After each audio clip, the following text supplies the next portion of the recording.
You're listening to Themes and Memes, a different kind of movie review. I am Aaron Franz, and here with me is my co-host Adam. How are you doing today, Adam? Oh, not so bad. I think, like last month, I am tired once again because I've been, fairly busy. So again, another caution to the audience: if I end up going off on tangents, then I was sounding a bit off. It's just because I'm very, very tired. But otherwise okay. And I'm looking forward to the discussion that we're going to have on this particular installment of Thieves and Memes. Yeah, well, same here. I'm definitely tired. Had a lot going on my end, so. Try to stay awake with the two of us today.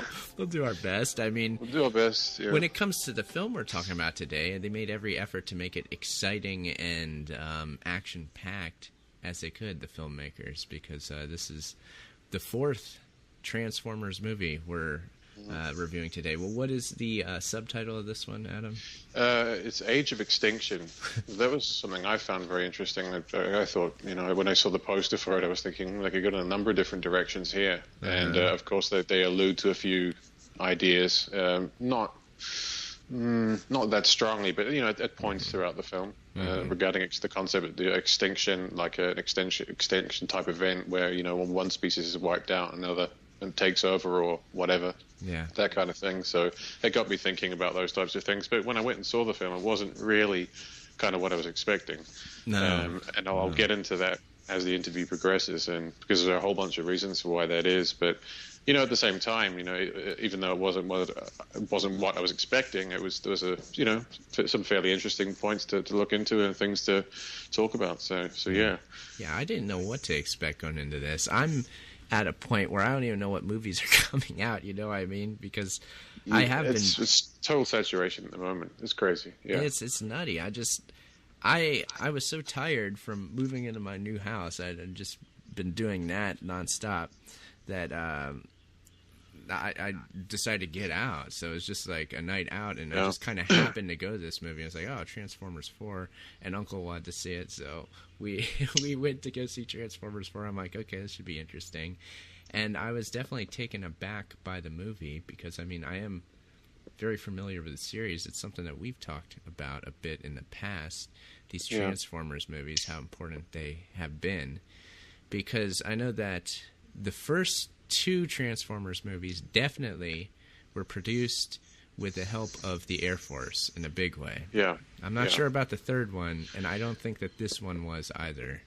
No, I think you're right. There is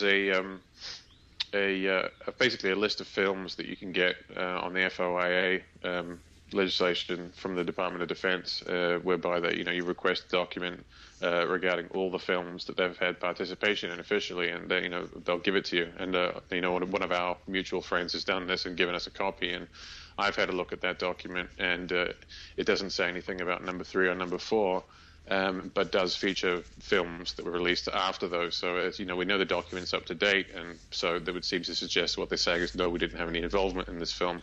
Whether that's true or not, we don't know, because I think, as we may have also discussed before, there's other ways that the Department of Defense and these other big organizations can influence the outcome of a film. It doesn't have to be through official liaisons and contracts. It can be just done through other types of influences. Yeah, it could just be because they're friends at that point. Be like, hey, look, and they're sitting over lunch. You're like, put this idea in there. Why not?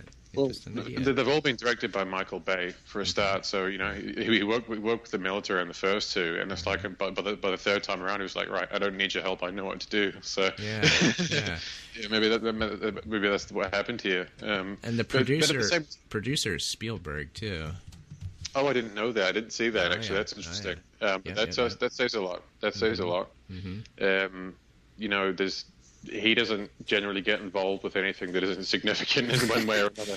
I mean, that's just the best, the best way I could put it, really. I mean, if you look at everything he's ever been involved in, it's been, extremely significant in terms of themes and memes, And he's worked with the military and the CIA. And everybody else. He's the most well-known director of our age, basically. Really, I mean, there's a couple of other guys that are up there. You've got guys like. What's his name? He directed Avatar again. Oh, yeah. James Cameron. Yeah, James Cameron. And there's a few others as well. And you've got sort of newcomers who are coming in, like Christopher Nolan and stuff like that. But, at the same time, Spielberg, you know, he's been well known. Well known. He's a big name, yeah. Mm-hmm. But yeah, I didn't know that. Yeah. I'm pretty sure he produced all of them. Almost certain he's produced every single one of these films, Transformers series. Yeah, well, wouldn't surprise me. You know, it's the kind of thing that I think he would want to get involved with on a directorial basis, because, you know, I think he probably holds himself in slightly higher esteem in terms of like any artistic kind of like faculty going on there. But you know, I think he's probably you know, fairly happy to get involved in the production and make some cash, you know, and influence the film in maybe some way. Who knows? You know. The thing is, when we're talking about the Air Force and the Pentagon helping out with these films, it was kind of obvious with the first two how that would be the case. You know, just the themes in the film, the messages in the film that are being portrayed are pro-military and pro-United States foreign policy, things like that. Yeah, and it's pro-establishment. Yeah, it's real cut and dry. The third movie I haven't seen, so I can't speak to it. That was like the bridge between the two, like number 2 and number 4. I mean, obviously it was, but in terms of the shift in content, I think we're talking about here. Mm-hmm. I think that was, if you've not seen number 3, you'll see they start bringing in ideas which are much closer in line with ideas that were in Transformers 4, the one we're going to review tonight. Yeah. So if you've not seen that, maybe go back and check it out, because you'll see they take on a slightly different tone in that one too. Yeah. And so we're talking about the last two not having been done by the Pentagon and being quite different in a lot of ways. I mean, very, very much the same in some ways, but you know, they've got a different political flavor to them, if you will. They're almost a countercultural spin. They're playing homage to a lot of different themes that they wouldn't have otherwise done, you know. So it's almost as if they're flipping on the other side. And with this fourth movie, if you look at it knowing that the first two were produced by the Air Force and now they're kind of getting away from that, one could be led to the conclusion that like the directors and the producers and all that are kind of feeling vindicated in breaking free from that, and therefore they make the establishment the villain, because that's what happens in this movie. The establishment, in essence, is the villain. And that was the part of this movie. As I was sitting there watching it, the whole time I was just trying to figure out, okay, what is going on here? Mm-hmm. How should we go about explaining this? I think it just simply, we should say from the start that the CIA is portrayed quite negatively in this film. They're like... Yeah. Well, I mean, the plot is almost negligible. You know, it really, it's almost not even worth going into. I mean, we'll give a brief outline of what happens as we go along, but I mean, it's so stupid and uninteresting and you know, cartoonish that it's not even really worth trying to sort of explore. But I mean, I mean, you've got a situation where the head of the CIA, who you know has previously been praised as being the great defender of the nation and working with the military and the Transformers to fend off the evil Transformers, you know, the Decepticons, etc. Yeah, the good and the bad Transformers. They worked with the good to fight off the bad. That's right. And now they're fighting the bad and the good and just saying all the Transformers are bad. That's right, because you've got Kelsey Grammer playing a sort of a super corrupt megalomaniac CIA director who has basically discovered that there's been an archaeological discovery, which is, you know, one of the first scenes in the film where an archaeologist finds a type of metal. You know, that basically the Transformers were made out of. They, you know, patented it and called it Transformium, but realized that this was like some kind of super high-tech nanometal or something that could be, you know, electronically charged and programmed to form certain patterns. You know, we've seen this type of meme come up in a lot of other sci-fi fiction films recently as well. You know, it's you know, you just see this sort of swarm of little particles all swarming around each other and forming like an object. You know, it could be a person, it could be maybe not a person, but you know, it could be any type of machine you want. You know, in this movie, they made a point to have the nanoparticles turn into very specific products that you can go out and buy. So it was in essence just a bunch of commercials. Yeah, there was a ton of product placement in that film. It was like obscene. It was very like bad. it was like this. Okay, the latest Camaro, the latest Audi, the latest fucking BMW. You know, when they went to China, it was like just it turned into a boom box. It turned into what else? I forget, stuff like that. It was silly. Yeah. It was really silly. I remember seeing a lot of that, especially when they went to China. It was like all Chinese advertising, you know, for big Chinese corporations. Yeah. Which I mean, I can't remember the names. You know, they're sort of, you know, harder to remember for obvious reasons. But I mean, I remember just seeing like there were so many scenes that there was just a big advertisement in the background, just like a huge latent advertisement, you know, or you know, someone was using, you know, a product which had a very, very clear brand written on it. You know, it was, you know, easily readable to the audience. It was deliberate product placement. I remember seeing a lot of that in the part of the film where they go to China, but also, of course, you know, in the parts where they're in the US as well. Yeah, this movie was. Man, it was definitely a silly action film, as we were saying, and it gets ridiculous. Yeah. It was way too long. I kept going, but the whole time, for the first part of it, I'd say for the first third of it especially, I was sitting there trying to understand what the heck was going on, like what they were doing, because again, the CIA is portrayed as evil pretty much right from the start.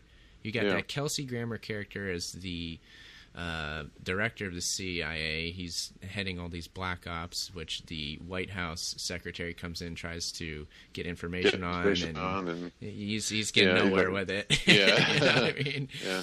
And then you have this mercenary army, like sort of like a Blackwater or something. I think that's what it was. Either that or it was CIA special forces of some kind. I think it was a mercenary army under the employ of the CIA.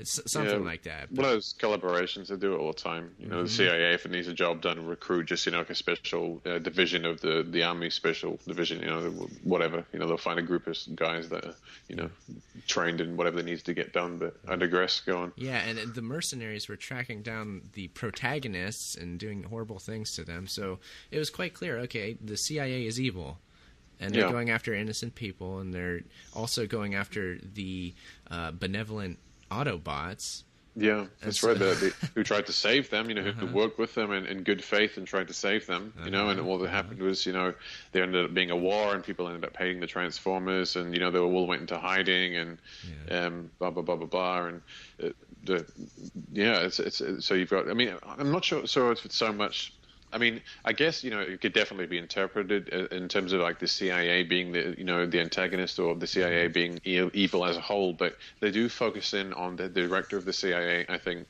more than anyone else. So they've kind of got that kind of one bad apple idea in there, you know, like, well, maybe the organization isn't so bad, but we've got like a corrupt CIA director, you know, and it wouldn't be so bad if he wasn't there, you know, because that's a commonly sort of seen theme that is put into films, you know, that you always get the lone sort of you know, bad apple, the guy who tries to take over the company or whatever, or wants to, you know, take over the world or whatever it may be, rather than the organization. But again, you know, it's not as if it's not as if they're portraying the CIA in a positive light by any means, which is in pale comparison to the or in strong comparison, what's the word I'm looking for? Sorry. It's just so much different in the previous movies. It's on the other side of the spectrum. Sorry, contrast. Yeah. Sorry again, folks. I'm so tired right now. The belly thing. But yeah, strong contrast to the previous two films. Yeah, definitely, and portraying the CIA, who's previously been, you know, the hero, you know, the heroic organization, as the villain in this film. Yeah, definite political U-turn there. Well, I was surprised that they throw a lot of ideas that would be familiar in conspiracy culture and alternative media, actually. You've got the CIA, the black budget CIA, the projects that the White House doesn't know about, things like that, are discussed in this film. You've got the CIA working in tandem with industry, the technological industry. You've got basically a character that is something like Steve Jobs, Steve Jobs and Ray Kurzweil. That's what I was going to say. Yeah, Ray Kurzweil and Steve Jobs mixed together. He owns this company that is a high technology company that, you know, they're producing the consumer electronics like Apple does, but they're also a military industrial company, and they're kind of covertly working with the CIA on this stuff in the background. And so that is brought out too. The cooperation of government and private industry to, and not only to work together, but to do specifically bad things. Well, yeah, you know I mean, that's what they're trying to do in this film. Is, you know, the CIA director and the head of this, you know, this big you know, technology corporation have got you know, a plan to, you know, take this, as I previously mentioned before, this metal that they've found that basically constitutes what the Transformers are made of, and use it to make their own army of drone robots, you know, to create a world of freedom and peace, you know. And obviously they say that it's almost meant to be in a sarcastic tone, but I mean, that's what they say. It's that's their reason behind doing this, you know, is to create, you know, a world without war, you know, by building an army of, like, you know, 1 million bloody massive big killing machines. Yeah, you know? that's right. It's just like. And of course it's ironic because they're fighting the Transformers and they're saying that they're all evil, but they're at the same time just making their own Transformers to do it, and then that's going to take over. So it's the same thing in essence that they're doing. And they also mention terrorism a few times in this too. So the idea that the government uses the threat of terrorism to I don't know, for lack of a better term, enslave the people. That's a bad way of saying it, but you know what I mean? To deceive and do bad things to the people in the name of protecting them from terrorism. That idea is brought up more than once, too. Yeah, that was definitely in there a few times. I think there's probably quite a few little bits in the film that I missed because I saw it in 3D, which is I think probably a bit of a mistake because I actually find that the 3D doesn't make a film more realistic. It kind of puts you into a trance, and I actually miss a lot. And I mean, you're probably subconsciously ingesting a lot of stuff, but on a conscious level, it kind of puts you into a bit of trance, and you can kind of drift off. And it's a weird thing, actually. You know, I mean, this. You know, sort of. I believe the Pentagon has come out on at least one or two occasions and talked about technology that they've developed where they can literally put you into a different state of mind just through the use of pixelation and, you know, like high definition and 3D imagery. You know, they can sort of weaponize it and actually change your state of mind, like, you know, put you into a sort of a trance-like state, or make you very, very angry, or make you fall asleep. Or, I mean, I think there was even one instance where they said that, you know, if a certain type of technique was applied, they could actually stop your heart just through visual imagery. And so it makes me kind of wonder when you see a film like Transformers in 3D with me, and I just found, as I said, I just found myself like in this kind of trance-like state where I almost sort of didn't really know and didn't really care what was going on, and was just kind of just like getting just blown away by the visual stimuli. It was so overwhelming, you know. Yeah. And so it makes me wonder about, you know, what type of, you know, maybe perhaps subliminal messages, you know, are being delivered whilst, you know, you're seeing the film in such an intense way, you know. Yeah, well, we've talked about this a bit before, not so much on the podcast, but you and I have talked about this. And I know that from my experience going to 3D movies, and luckily I didn't see this one in 3D because I agree with you, I don't like them. It does make me feel a certain way, and it does feel as though...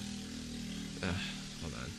It feels as though when you're watching a 3D movie that you're dreaming, to me. Yeah, it's like a dream. It's like a dream. It's just, you're sort of, I don't know, it's like a weird different state of consciousness. You're kind of half paying attention to the movie, but half kind of thinking about other things, and half kind of just not really thinking about anything at all. It was a weird sort of, it's a very hard state of consciousness to describe, but it wasn't in line with the sort of commonly conceived idea that 3D is supposed to make films more realistic, supposed to draw you in further, supposed to make you, you know, feel what the characters feel, and, you know, make the whole experience more visceral and more powerful, you know, and more intense. You know, I mean, I think, it definitely wasn't the case for me, and I really wonder about, why, 3D is being so heavily promoted and why so many films now. I mean, if you look, just in the past few years, the rate at which films are being published or released rather in 3D is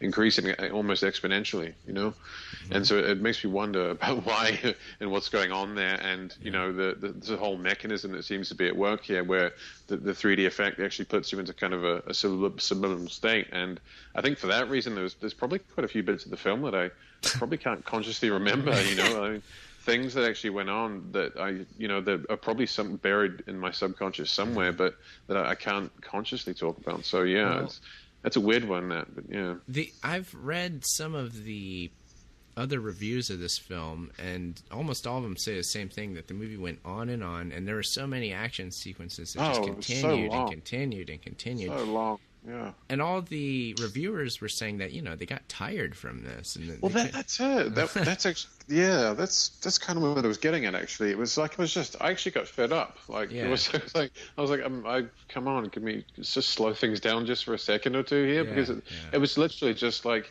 crazy CGI robots fighting and leveling cities for like 2.5 hours or something, just from start to finish, with a very, very thin, flimsy plot, with thin cardboard characters, and a kind of a contrived plot, if you will, but which, still contains some interesting ideas, which we'll discuss, Yeah, it's just, and the whole time I was struggling against that. I was trying to sit there and think about what they were saying with the story, and then the story really does end up getting lost in the action about halfway through the film. It just keeps going with the action. It's like, okay, you forget about the story because it kind of stops in essence. That's actually kind of it. Yeah, the story, it's almost like the story just becomes secondary to just the visual stimuli, the visual sequences. Yeah. Maybe, I don't know. When you think about this in terms of the Air Force helping out on a film, and the first two films being helped by the Air Force, when they work on a movie, they want to make sure that certain ideas are put in the movie and that the story is good, actually, and it works in portraying their ideas. So perhaps when you let Michael Bay out loose off his leash on his own, it's just him just doing special effects action scenes to no end. Was it him that did Battleship, or was it somebody else? Because Battleship was like the best case, or the worst case that I can give people of just ridiculous action with almost no plot at all. That was so bad. That was a Navy film. Oh, was it? To me, Battleship was the Navy's answer to Transformers. They're like, oh, Transformers movie really worked for the Air Force. We got to make one of those movies, and they did that, and then it was just a total turd. It didn't work. It was. Bordering on unwatchable. I watched it until maybe a couple of minutes, before the end, just because I was, I don't know, bored or tired or whatever. But I was very unimpressed with that. This movie is Transformers 4. I think is at least a little better than that, but not by much. Not by much. Yeah, I mean, I would say a little bit better, but not by much. I mean, it's difficult to. I don't know. It's difficult to sort of talk about the relevant concepts in this film, because they're so kind of just scattered around and dispersed with all this crazy action that it's hard to sort of piece together the plot and piece together the sequence of events in a kind of significant way. It's kind of like a lot of conspiracy theories out there. They'll get you thinking about all this crazy stuff, but it never really goes anywhere into any cohesive concept, and it just makes you more confused than you were before. It's just kind of dropping it's almost just dropping a bunch of sort of key sort of concepts from that from that sort of demographic, from that the sort of conspiracy demographic, or for lack of a better term, or truth movement type topics or whatever. And if you haven't seen the third one, you'll see the same thing. They sort of play on some of the ideas that are out there in the kind of the UFO type movements and stuff like that, to do with things like relics being found on the moon and alien ruins, and they even bring on Buzz Aldrin, and there's kind of a NASA connection there, and it's all tied into the secret space program and all this kind of stuff. So it's kind of they really in the third one they really do play homage to a lot of the ideas in the kind of UFO movement or sort of crowd, if you will. And so in the fourth one, they sort of take it to a new level, and I guess are sort of playing to even more demographics, or at least a wider set of demographics, in terms of just generally just dropping the odd sort of nugget of conspiracy fair in there, but as you said, like not in a cohesive manner that actually goes anywhere or explains anything, but just kind of pays homage to it, or nods to the fact of its existence, Yeah, I'm just the whole time I was trying to determine what the purpose would be in doing this and presenting these conspiratorial type ideas, or whatever you want to label them. What was the purpose of the filmmakers in doing this? Because clearly they were doing it. It was written in there very obviously. So what was the reason? And as we were saying before, they worked on the previous films with the establishment. Likely, they're still friends with all those guys, and like getting some ideas for this film just because they're friends, if nothing else. Yeah. I mean, they could have been given a script, for all we know. You've worked with us twice, you know what to do. Here's the script. Basically make sure that you include all of these ideas, please. Thank you. No official documentation required. Yeah. The question persists. Like, why would they want to promote conspiratorial concepts? And this is something that I see in other areas, and I continually wonder about. Yeah, that's the interesting part, I think, here is why they've taken this kind of, for lack of a better term, socio-political U-turn and begun to incorporate countercultural ideas into a film franchise which was, had traditionally been, associated very, very directly with the establishment, with the Pentagon, with the Department of Defense and the whole military-industrial complex. Why is this, a film franchise which is now... which had previously been, promoting, basically being like a propaganda series for the military establishment. Why have they sort of done a U-turn now and have started portraying these organizations in a bad light? Mm-hmm. And I don't know, it does make me think a lot, because as you said before, we are seeing this in a lot of other films. I mean, if people who are listening have seen the latest Captain America film, this idea is brought out very, very strongly. I won't go into the film or give away the plot or anything like that, but I would definitely recommend it in terms of just being able to see that this sort of, I don't know, for lack of a better term, like countercultural rhetoric, and some of the countercultural themes and memes and the kind of anti-establishment, evil government, ideas, are being incorporated into big, successful, big budget box office Hollywood blockbusters. It's the same genre even too. It's like the action adventure genre. Yeah, and it's like the same audience. You would same audience. Yeah. And I think a lot of this stuff's directed at kids as well. Yes. I think that's an interesting thing to think about, and it just makes me think about concepts like revolutionary rhetoric and preparing people for the concept, or at least sort of, I don't know, perhaps sowing the seeds of some righteous indignation of some sort, so that people start to get an idea of like, the government's bad and the system is bad, and we need some kind of massive change, or we need some kind of savior, or we need some kind of huge, global solution to this, problem. I think that's generally the message that's being portrayed in a lot of these big films that have started to portray these types of concepts. Well, I think you got it there, Adam. That's what I keep thinking, because it very much seems like the establishment is making itself the villain, and when you ask the question, why would you portray yourself, the establishment? Why would you portray yourself as the villain? Yeah. You want chaos. Yeah. You want chaos, so you can create your order out of it. I think is the simple answer. well, if you have an establishment and it's set up in a certain way, it's very difficult just to go about changing that. You've got vested interests in there, and you can't just change it overnight. But if the establishment wants to change itself, if that's its own desire, it's like, hey, we need to make these big changes, and we need to make them quick. We need public opinion behind us. Yeah. What you do is you make yourself the villain. All the aspects of the things that you want to change about yourself, you put out there as being bad. Like, oh, these are terrible. The government's bad.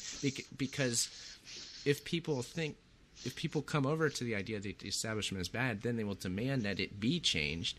And if you have that change already in mind where you want to go, then you can get things going in that direction. So, well, yeah. I mean, that's. I mean, for lack of a better term, to coin David Icke's phrase, it's kind of like problem, reaction, solution. If you've got an intended outcome, you need to make sure that, the majority of the populace are in support of it. So you create a situation in which they will be in support of it, so that those changes can come to fruition. Yeah, I know. I think about this all the time, and I'm thoroughly convinced that that this is going on. That big changes are the desired outcome, and that's why we're seeing all the depiction of the system as being evil. I really do. Yeah. Yeah, I don't know. Maybe the purpose of the film was confusion. You know what I mean? Do you think that's possible, to confuse people? Yeah, absolutely. I mean, that can always be, one reason, or the primary reason, or one of the reasons for why this could be done is purely to confuse people as a tactic of psychological warfare. Pure confusion is very powerful.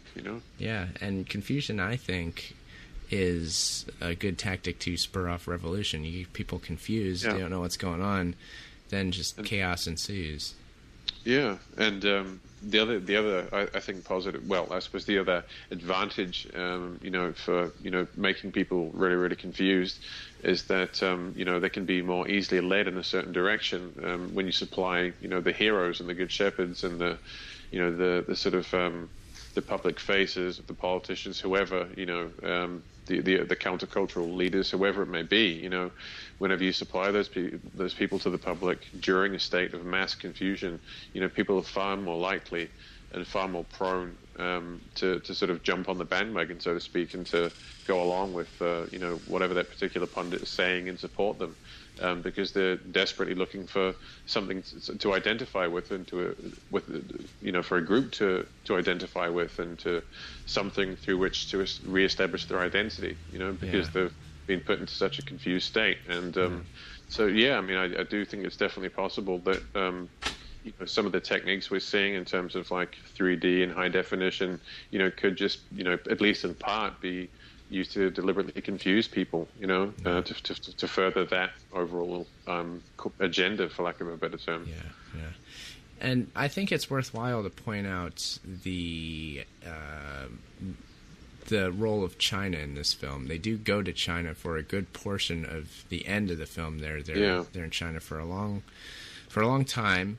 They're definitely doing it for a reason. I think the simple reason that they portray China so much is that they're trying to get this film screened in China. Yeah. I think you're right there, because as I said before, there was a lot of product placement which was very specific to the Chinese. The stuff that we can't buy, generally speaking, over here, or that maybe that is less available or whatever, or brands we're not familiar with and stuff like that. But there was as I said before, I just noticed so many scenes where it was just blatant product placement. So maybe that was part of the reason. So there's a whole bunch of different reasons for why they would want to do that, though. What's funny too is you have the U.S. government portrayed as evil and the enemy and bad, and you've got the Chinese government portrayed as being benevolent. Just for a second, there's a second where this character comes out and says, "The Transformers are destroying the city," and the guy says, "The central government will do something to stop this," basically, and it's done in such a way as you're like, oh, yeah, they're going to come in and fix things. Yeah. Okay, so, I mean, in the previous 2 or 3 films, as I said, it's hard to, sort of, remember exactly what happens in all of these plots, because everything's so fast-paced. But, in the previous sort of 3 films, the Americans are the good guys, and it's all about, threats from abroad, be it Russia, China, or, some terrorist group, I can't even remember, But anyway, and we've got a role reversal in this film where, China is, I think far more, perhaps not portrayed as the savior, but portrayed as being, at least more just and more moral and more organized than the Americans. Like, the American military-industrial establishment is just, crumbling with corruption, whereas the Chinese kind of establishment has got much more of an organized system going on, and the sort of problem ends up getting not resolved, but coming to a conclusion in China, or at least in Hong Kong anyway. Yeah, I think that one of the simple explanations here is that if the filmmakers want this film to be screened in China, they have to portray the Chinese government as being good, because there's actually a government panel which picks the amount of foreign movies that are played in the country each year. True. And if it's unfriendly to them, it doesn't get screened in China. That's right. Yeah, so the film censorship is very heavy over there. There's been a lot of uproar over films that have somehow gone past the censorship bureau and have reached the cinemas, and there's this huge hoo-ha about it's portraying China in a bad light. It's saying that we're the enemy of the world and the axis of evil and all this type of stuff. So a lot of intrigue there. There's a lot of information that we're constantly being given about how China's a threat, and one way in terms of just how big and powerful it's become in such a short space of time. In no small part thanks to the the various treaties that were signed at the United Nations in terms of trade and all the rest of it. But on the other hand, we're also constantly be given we're sort of constantly led to believe that the system that they have over there is actually more favorable to ours, and that they're actually getting a lot more done and are doing a lot more things right and don't have as many problems as we do, and that perhaps they are more of a model state, so to speak. We see a lot of this in the media these days, these almost two conflicting ideas. Yeah, and in this film, the Autobots and Optimus Prime finally ends up being triumphant in China, and he kind of blasts off into space from Hong Kong, from the port there in Hong Kong. He just flies up into space, and he's like, okay, now we can get things done. So you got to think about that a bit. Like, okay, so the ultimate good in this film is finally done there in China. So well, it just reminds me of Edward Snowden doing his little protest in Hong Kong, talking about how great China was in terms of freedom of speech and the freedom to demonstrate and protest, and not be censored and shut down and shut up by government agencies and such, that kind of thing, which is interesting considering that China's it's completely totalitarian communist state. Again, they have the film board that has to approve the movies and things like that. So that's the government doing that, giving you your entertainment quite explicitly there. Yep. I mean, they do the same here, but they don't do it as explicitly as they do there. Yeah. It's just it's a lot more it's more sort of I guess more open, and I think they're a bit more strict with their censorship over there. But but a lot of interesting ideas in this film, and I mean, as I said before, I don't think the plot is really that important. It's just more ridiculousness, basically. It's just like, how can we take all the existing ideas that we've already built in the previous three films and just keep them going for another film? They're hiring new cast as well, like the Shia LaBeouf or whatever his name is gone. There's a new guy in. Yeah. He gets replaced with Mark Wahlberg, who's in every second film that has come out in the past year. He's obviously on his having his what do they call it, rebirth in his career or something like that. But he's in the limelight. He's in the limelight right now. But it's. I'm not quite sure what to make of the film, to be honest with you. I just think that it's very interesting that they've sort of, in number 3, but in more so in number 4, as we say, they've taken this kind of almost, socio-political U-turn, and have started to incorporate, at least on a very sort of superficial level, countercultural type ideas in a film franchise which is kind of primarily directed at a younger audience. Yeah. Obviously, a lot of older people will see it as well because they grew up with Transformers in the 80s or whatever, but a certain demographic, shall we say. Well, I think that they're trying to confuse people. I think they're trying to throw revolutionary ideas in there.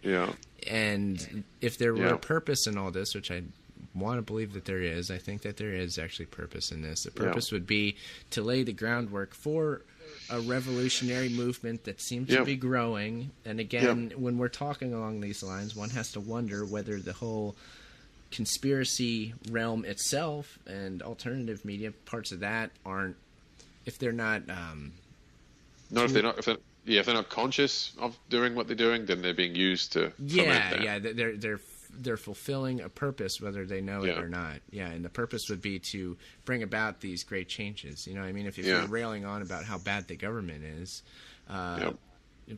people are listening, people will want to replace that government, and the question is, well, what's it replaced with, and who is able to go about changing that? And not a lot of people think that far, and especially if they're in a state of confusion, and especially if they're acting on an emotive basis rather than a sort of a critical and an analytical basis, then they're not going to think that far for the most part. They're simply going to demand change, demand revolution, demand the demand that we sort of draw and quarter the evil ones, on public display, and so we can throw rotten fruit at them for a while, and then somehow just expect that things are going to sort themselves out, or the smart people or the right people will step in and clean up all the mess, and we'll have a nice society afterwards. I think that's definitely part of what, at least one of the reasons for why they want to create confusion, is to stop people from thinking further about the consequences of a concept like revolution and mass uprising. Yeah, I think that the reviews stand testament to what we're saying here, because all the reviewers are sort of in this daze. They're like, oh, it's just a mess of special effects, nothing made sense, it was confusing. That's what they're saying, and they're saying it's such a terrible film because they see no purpose in it. And I understand, because it is a confusing film. We're here in a daze trying to talk about this crazy thing, so it's obviously confusing. If that was the purpose, then success. If not, it's just a terrible film. It might be a little bit of both, to be quite honest. Yeah, I think that's probably maybe closer to the truth, maybe a bit of both. It depends who's watching, I suppose. I mean, it's weird. I've talked to people who are, I don't know, fairly uncritical and indiscriminate when it comes to what they watch. And we'll pretty much watch anything that comes out, fairly happy to watch 5 hours of television a day type thing. And even they've said, our Transformers 4 was just crap. It was rubbish. It wasn't even worth seeing. I didn't, it was like, I didn't even know what was going on half the time. Yeah, it got terrible reviews. People hated this movie. Yeah. So it's interesting that they would do that. I mean, obviously, it gets highly promoted. It's a summer blockbuster. It's Michael Bay. We've got the previous 3 films. I mean, obviously, people start to get a bit fed up when the sequels start feeling a bit ridiculous. But it was still, fairly well promoted and fairly well known of, and whatnot. And people who have seen the first 3 would obviously go and see the 4th one and that kind of thing. So it is very, very, very interesting as to why they've done this. And I think that. As you say, and I agree, I think it's about the sowing the seeds of revolution, and for lack of a better term, and beginning to foment countercultural ideas, which within a much larger demographic than before than you would usually expect, and to nurture some of those ideas, and so that future generations and younger people will begin to see, will begin to feel a need for, some kind of, or be led into some kind of radical change or some kind of revolutionary scenario, on a very, very emotive basis and almost on a subconscious basis where they're not really sure why, but, that's just how they feel, Yeah. I mean, if people are satisfied, they're not very interested in changing anything, so you got to sow the seeds of dissatisfaction. I mean, to me, the popular alternative media, that seems like to be its purpose. It's just like dissatisfaction in anything and everything. Yeah, everything to make you dissatisfied with it. You're always, you too fat or too skinny, or your skin's not the right color, or you know what I mean. You don't have the latest this or the latest that, or whatever it is, So and I don't know. It's just dissatisfaction. I mean, They definitely played on that in the first three films, in terms of how the sorry to interrupt, the main protagonist, Sheila Booth, was always with a different girl, and I noticed they do that in a lot of films where they never carry a relationship throughout the series. I mean, I think Rocky was probably the only like majorly sort of like a sequel film where they did that. They actually carried on the same spouse or the same partner throughout all different series, but in all three Transformers films, it was just this young guy moving from one girl to another, and. In this situation, it's just it's just ridiculous. It's just the protagonist is just some old dad who just happens to have a ridiculously cute young teenage girl, who's going out with ridiculously handsome young guy, or or everyone basically looks like a model. Yeah, it's really annoying. Really, really annoying. It's just so stupid and unreal. It's so it's just when you see the cast and you just look at the cast, it's just like. Right? Okay, we're in Fantasyland now. Yeah, that's it. It's just there's no bearing on reality whatsoever. Which is when you look at the faces and the features of the cast, in any of these films. When it comes to promoting counterculture, again, I would say, because I like talking about this so much, I feel like the average person is well aware of pretty much anything that you'll hear on the Alex Jones show. I'd say the average person knows about that stuff. Yeah, and they have opinion on it one way or the other. And they're probably. I'd say a lot of people are very open to that sort of thing. We're like, oh yeah, that's true. Yeah, I've heard about that. Yeah, on an increasing basis. Yeah, I think it depends on where you are. I think it depends on which part of the world you're in, and maybe even the locality that you're in or whatever. But I think I'm definitely seeing the same thing. You're seeing a lot more people, just the average Joe on the street, just talking about how. For example, the financial system is all fake and it's all corrupt, and the elites are building a new world order and this kind of stuff. So we are seeing this begin to grow, and I think that these big films are now starting to push people or push a much larger section of the populace in that direction. For the long term, in terms of. New cultural ideas and new cultural norms and expectations and and I just can't get over the fact that the average review of this movie doesn't talk anything about the CIA they talk about the CIA like this. I didn't read in any of the I read a couple of the reviews. They didn't get into that at all. They just said that too much action, it was annoying, I was upset by this movie, and so those ideas are put out there and they're ignored. But again, as you're saying, you're sitting there watching a 3D movie, so you're taking in everything subconsciously. So perhaps within the midst of all this confusion, and it's like a ridiculous movie, these ideas work all the better because you're unable to concentrate on them, and you're unable to even recognize them as being there. All you see is a bunch of action, you're tired, and you're sick of it. But meanwhile, your subconscious took in all those ideas, and perhaps all the better. I don't know. Well, yeah, I mean, I guess I think that's probably what they're trying to do here. I mean, unless Michael Bay is just being completely incompetent with his in his role as director, which is possible. I think that's probably what they're doing there. And perhaps breaking off official ties with the Pentagon, because those films were were widely known to be associated with the Department of Defense. Or at least various branches of the DoD, breaking off that official contact and perhaps, taking things in a different direction, yet it's still being deliberate, it's still being, techniques, ideas, I feel like memes that have still come from the Pentagon in some way for a specific purpose. I feel like they were going overboard to try to show that they were anti-establishment here. Like, look, we're broken free. See, exactly. See? That's what I mean. Like, the CIA's evil. See, we're not with them anymore. That's what I'm kind of. You can trust us now. It's like, exactly. Like, they become widely known for being the franchise have become widely known for being for having this association with the Department of Defense. So they're sort of overreacted, and just made this big sort of number 3 and number 4, which were these big sort of statements saying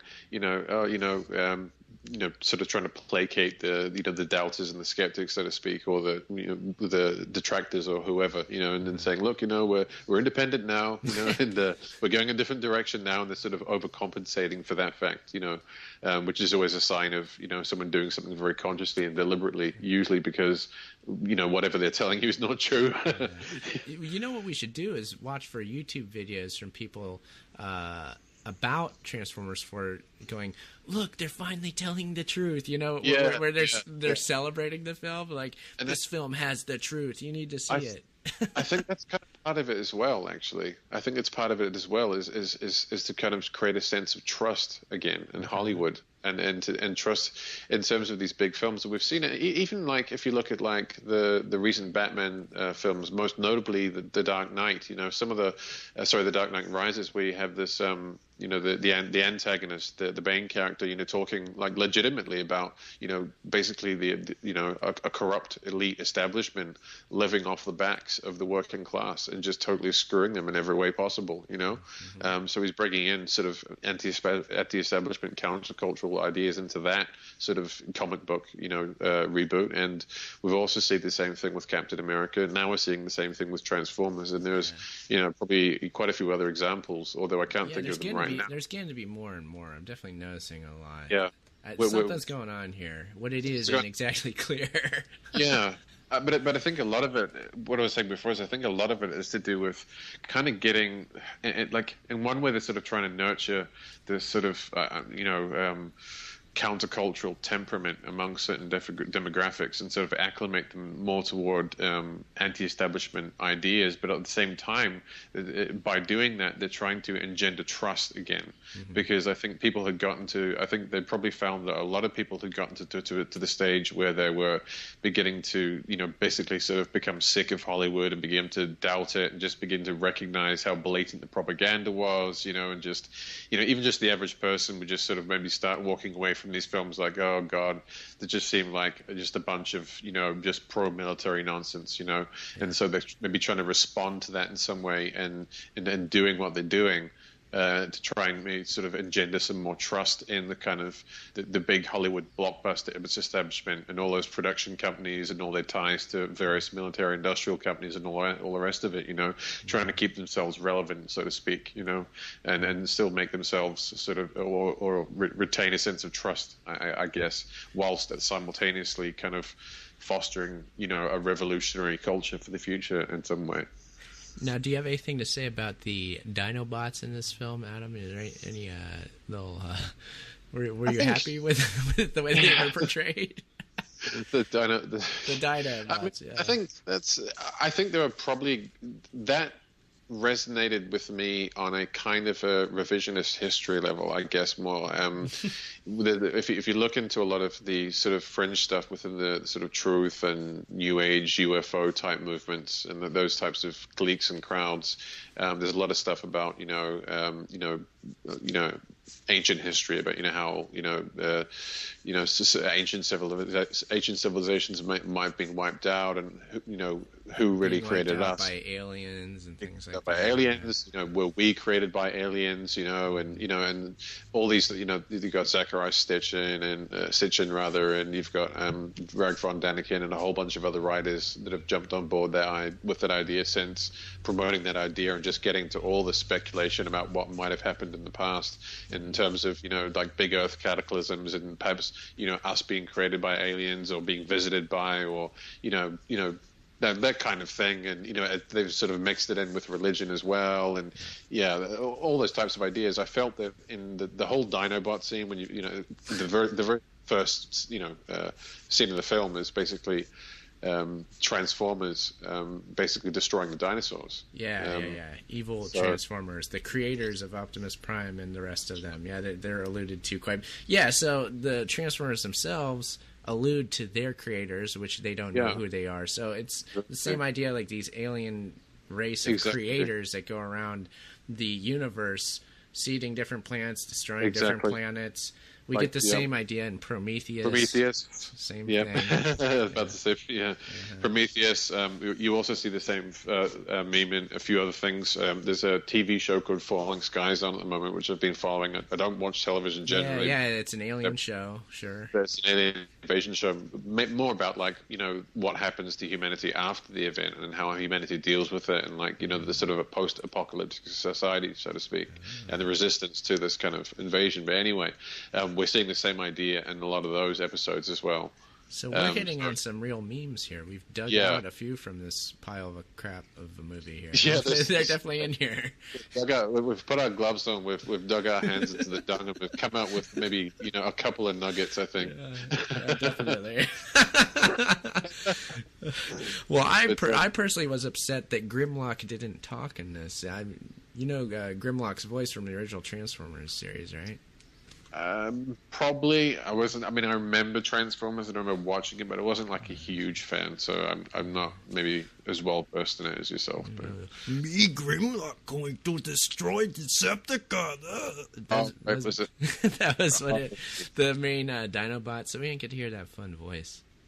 Oh right. Was it in the previous films at all? Or? This was in the old cartoon version. Yeah. Oh right. He's always me Grimlock this and that, so I'm sure that comical character. I mean, there's always a couple of like comical, then they keep comedy going a lot. You'll notice throughout this film as well. There's always like just these dumb one-liners being constantly rattled off by one actor or another. Or even by some of the Transformers themselves on occasion. But John Goodman played one of the Transformers, and he was kind of like a comic relief type character. Yeah. Given those a lot of comic. It was a silly film, but I think there might have been a couple. There's certainly memes in there, and I think there was purpose in the overall story of the film, portraying the CIA as evil, things like that, being anti-establishment, trying to confuse people with the special effects and all that. I think that's going on here. I do. Yeah, definitely, and the whole idea of the revolutionary rhetoric, so to speak, being sort of just incrementally embedded into this type of film, most notably in this film. Also, one of the things I kind of also found interesting was the portrayal of the CEO or director, rather, or whoever he was, of this military-industrial corporation. Yes. The guy who we described as being like a Steve Jobs, Ray Kurzweil type figure. He's kind of just a very eccentric prima donna basically throughout the first sort of 2/3 of the film, but very ends up egocentric too. Very egocentric. This is my invention. When he has a full team working on it, it's like, be sure that you say that I made it. Like he's got like a whole lab of scientists like working for him, and he walks in and they say, "We've created." He goes, "No, I've created." Exactly. And I thought that was really good. Yeah. He's super egocentric, but we sort of see him. It's funny because they sort of portray him as being just, he's an idealist, he's a utopian. And there's a scene in the film actually where the main protagonist, Mark Wahlberg, who's kind of just a sort of a hopeless inventor living in the countryside, just trying to invent robots and do nothing. That's how the film starts out. He ends up talking to there's sort of an action sequence near the end of the film, and he ends up talking to the CEO of this military-industrial company, and says, "Look, I'm an inventor like you, so I know that you're intelligent and I know that you're compassionate," or something. Yeah. It's so weird because he's portrayed as evil at first, and then he's brought around to like you like him. Yeah, exactly. They convert him basically, and that's Very that strange. kind of line there with Mark Wahlberg sort of saying, I'm just like you. We're inventors. We're good people. We're the people that shape the world. We're the people that make things better for the rest for everybody else. I know you've got a conscience, so do the right thing here. Don't go along with this evil agenda. Help us fight it. Whatever whatever the line was, it was that kind of thing. And he does start defying the CIA. He starts. At that point, after that, he kind of switches allegiances. He's kind of being portrayed as just a guy who maybe just went off the rails a wee bit. It's not a big evil bad military industrial corporation. It's just one guy who got a bit egocentric and who needed a bit of a pep talk and a bit of a sort of a slap in the face and a kind of bring him down to earth again, and he's okay, and like the corporation's okay and everything's fine. I thought that was very strange too. Pretty dumb. yeah, it was because he's weird. he was clearly evil at the beginning, and then he was Yeah. the good guy at the end. It was like, oh, Yeah. and again, there could be definite purpose in doing that. Well, I think so. I think I think it's just to basically. I mean, because people are scared of Ray Kurzweil's ideas. They're scared of him, like, okay, this is a bad guy. But then maybe they're made to come around to the ideas. Like, oh, he's not such a bad guy anyway. After all, yeah. There's that there. Yeah, definitely. I think there's a lot of that going on. But I think there's also just a very generalistic idea of there being, for example, say, the portrayal of these types of figures as being. Not. I mean, generally speaking, you know, the types of people that be involved in these types of very, very big military-industrial corporations working on massive, you know, projects with the government, generally tend to be pretty sociopathic, or at least what you might call low empathy types. You know, sort of, you know, they're not sort of people who can be sort of swayed around into, you know, loving hippies within a few minutes of pep talking. You know what I mean? And I think it's just generally trying to get across the idea that, you know, these people that, you know, we think are bad in these big military-industrial corporations, we think that are kind of evil and conspiring against us. You know, a lot of them are just they're just like us. They're just kind of misguided. They've been misled. They've been corrupted by some of these government organizations, and so all they need is a bit of a, you know, a hug, and, you know, maybe a bit of a chat too, and they'll sort of come around again, and they'll realize the error of their ways, and they'll join you in your quest to defeat the evil out there, or whatever. You know what's interesting when you mention hippies? That specifically in the world of technology, you get this link to hippie culture, and that, like, a lot of these technology guys, these heads of big technology companies and whatnot, were really into, like, LSD or the hippie scene or whatever, and that was like, that was their inspiration. So it's funny that you put it that way, because a lot of times in real life we're made to think that, oh yeah, these scary nerds are actually peace-loving hippies. You know what I mean? Like, they're not evil. They're not out to create evil technologies. You know, they're out to create something good, a better world. Yeah. Yeah, I mean, we see, if people have seen the German film Das Netz,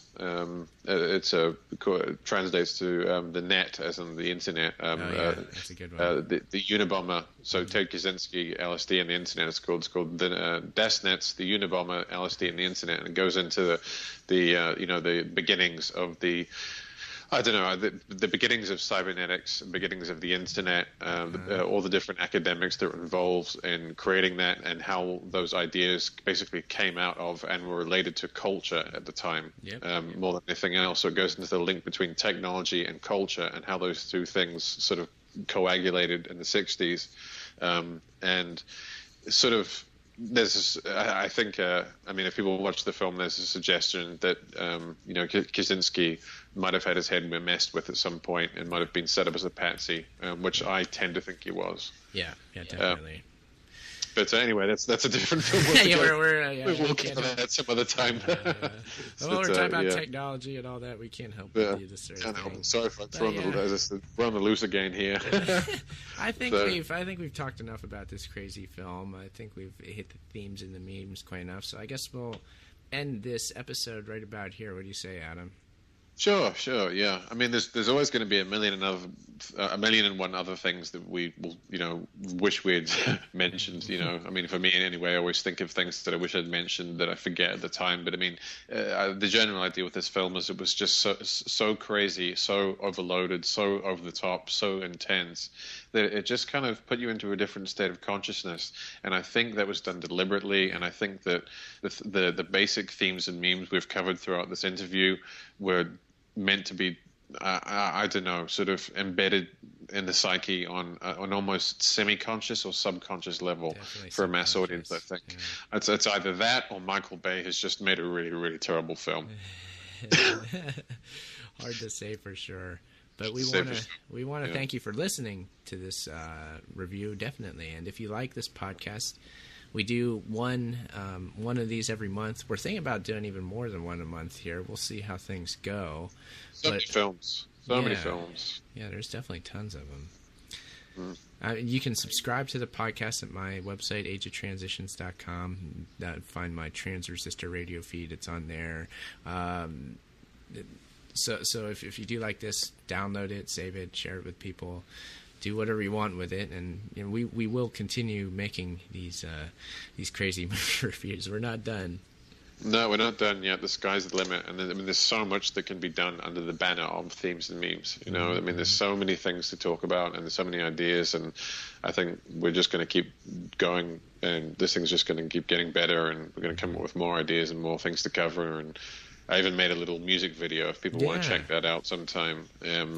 I could probably post it on my website, but my website's a mess. So maybe you could post it on yours, Aaron, at some point. Yeah, we'll have on to a post YouTube channel. That. And when it is, I'll definitely I'll let people know on my site. I'll put it on there for sure. So keep an eye out for that. It's the theme song to this podcast, which you made, Adam, and then you made a music video for it. In essence. Yeah. And it was kind of inspired by the Dave McGowan series in a lot of ways, but I also cover a lot of sort of other subjects in it. It was pretty basic, done on iMovie and stuff. I mean, the music I made all myself, obviously, that's all mine. But the rest of it's all just clips I got from like archive sites and YouTube and stuff, and just kind of put them into a visual sequence, which kind of, to me, represents a lot of what we're talking about and gives people an idea of the type of things we're talking about and why we're talking about them and how they all fit together. So I implore people to check that out and let me know what you think when you get the chance. So thank you very much for listening. Please subscribe, download the episodes, and we will see you next time. Yeah, thanks for joining us. See you next time. I've just been doing that nonstop.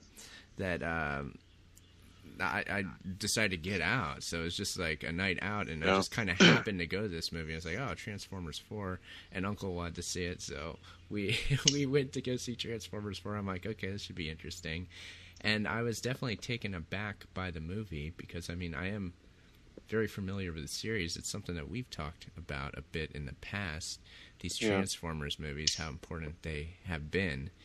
Because I know that the first two Transformers movies definitely were produced with the help of the Air Force in a big way. Yeah. I'm not sure about the third one, and I don't think that this one was either. No, I think you're right. There is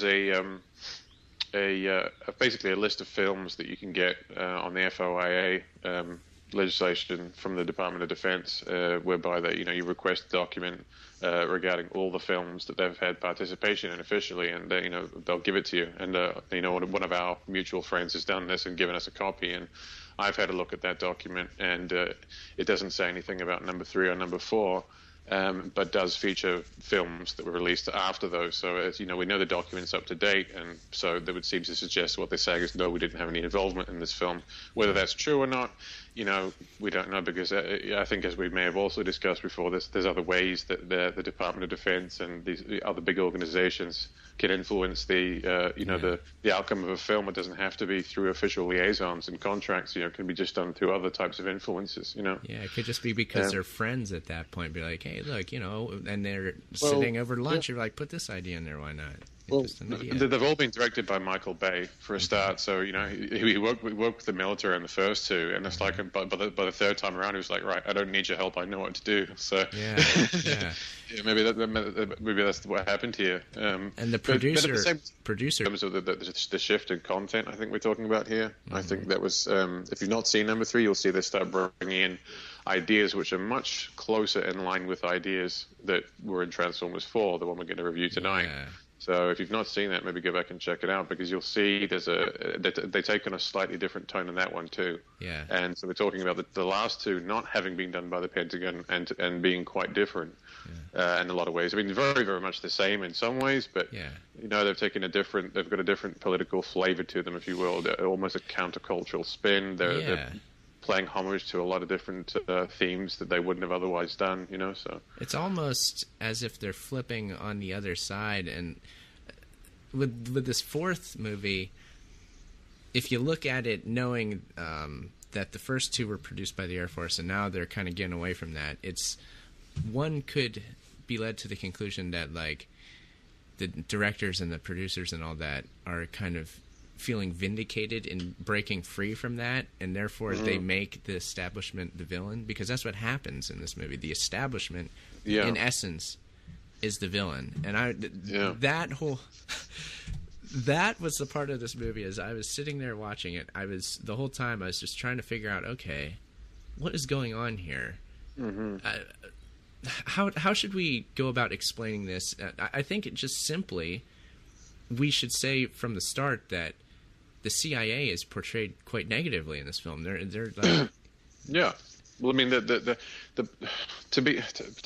plot is almost negligible. You know, it really, it's almost not even worth going into. I mean, obviously we'll give a brief outline of what happens as we go along, but I mean, it's so stupid and uninteresting and you know, cartoonish that it's not even really worth trying to sort of explore. But I mean, I mean, you've got a situation where the head of the CIA, who you know has previously been praised as being the great defender of the nation and working with the military and the Transformers to fend off the evil Transformers, you know, the Decepticons, etc. The good and the bad Transformers. They worked with the good to fight off the bad. That's right. And now they're fighting the bad and the good and just saying all the Transformers are bad. That's right, because you've got this. You've got Kelsey Grammer playing a sort of a super corrupt megalomaniac CIA director who has basically discovered that there's been an archaeological discovery, which is one of the first scenes in the film where an archaeologist finds a type of metal. That basically the Transformers were made out of. They patented it and called it Transformium, but realized that this was like some kind of super high tech nanometal or something that could be electronically charged and programmed to form certain patterns. We've seen this type of meme come up in a lot of other sci-fi fiction films recently as well. It's you just see this sort of swarm of little particles all swarming around each other and forming like an object. It could be a person, it could be well, maybe not a person, but it could be any type of machine you want. In this movie, they made a point to have the nanoparticles turn into very specific products that you can go out and buy. So it was in essence just a bunch of commercials. There was a ton of product placement in that film. It was like obscene. It was very like bad. It was like this. Okay, the latest Camaro, the latest Audi, the latest fucking BMW. When they went to China, it was like just it turned into a boom box. It turned into what else? I forget, stuff like that. It was silly. It was really silly. I remember seeing a lot of that, especially when they went to China. It was like all Chinese advertising, for big Chinese corporations. Which I mean, I can't remember the names. They're sort of harder to remember for obvious reasons. But I mean, I remember just seeing there was so many. You're listening to Themes and Memes, a different kind of movie review.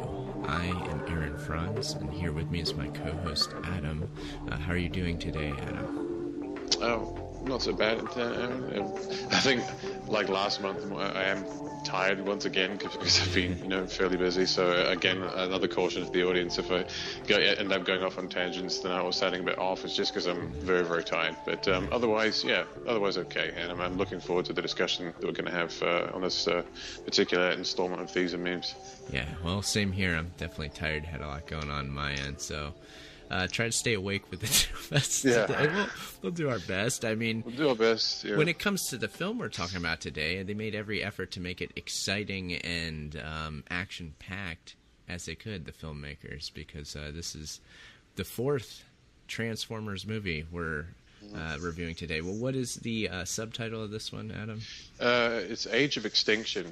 That was something I found very interesting. I thought, when I saw the poster for it, I was thinking, it could go in a number of different directions here. And, of course, they allude to a few ideas, not that strongly, but, at points throughout the film regarding the concept of the extinction, like an extinction type event where, when one species is wiped out, another and takes over or whatever, that kind of thing. So it got me thinking about those types of things. But when I went and saw the film, it wasn't really kind of what I was expecting. And I'll get into that as the interview progresses, and because there are a whole bunch of reasons for why that is. But at the same time, even though it wasn't what I was expecting, there was some fairly interesting points to look into and things to talk about. So yeah. Yeah, I didn't know what to expect going into this. at a point where I don't even know what movies are coming out. You know what I mean? Because I have it's total saturation at the moment. It's crazy. Yeah, it's nutty. I was so tired from moving into my new house. Spielberg too. Oh, I didn't know that. I didn't see that, Oh, actually. yeah. That's interesting. Oh, yeah. That says a lot. That says a lot. Mm-hmm. You know, he doesn't generally get involved with anything that isn't significant in one way or another. Yeah. I mean, that's just the best, the best way I could put it, really. I mean, if you look at everything he's ever been involved in, it's been, extremely significant in terms of themes and memes, Yeah. And he's worked with the military and the CIA. And oh, yeah. Everybody else. Yeah. He's the most well-known director of our age, basically. Really. I mean, there's a couple of other guys that are up there. You've got guys like, what's his name? He directed Avatar again. Oh, yeah. James Cameron. Yeah, James Cameron. And there's a few others as well. And you've got sort of newcomers who are coming in, like Christopher Nolan and stuff like that. But, at the same time, Spielberg, he's been well-known.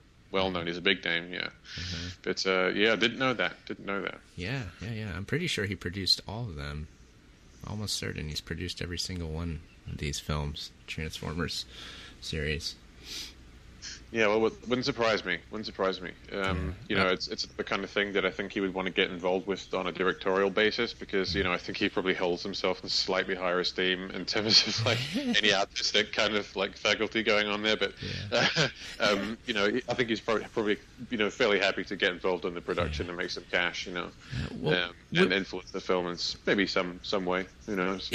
The thing is, when we're talking about the Air Force and the Pentagon helping out with these films, it was kind of obvious with the first two how that would be the case. Just the themes in the film, the messages in the film that are being portrayed are pro-military and pro-United States foreign policy, things like that. Yeah, and it's pro-establishment. Yeah, it's real cut and dry. The third movie I haven't seen, so I can't speak to it. That was like the bridge between the two, like number 2 and number 4. I mean, obviously it was, but in terms